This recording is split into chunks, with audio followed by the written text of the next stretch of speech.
They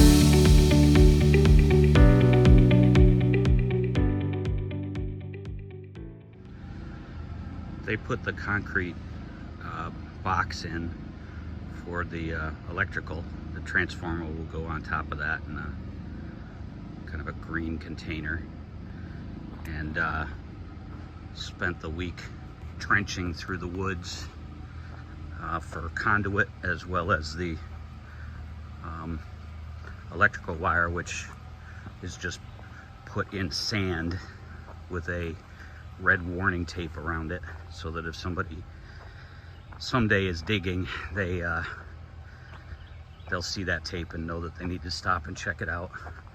But basically, I'm not going to walk the whole thing, but it's a half a mile of this all the way up to the pole where the electrical will come down from. So these are our temporary stairs that we put in, make it easy to go up and down to the deck. My brother Jay helped me learn how to lay it out with a builder's square. Came out pretty good.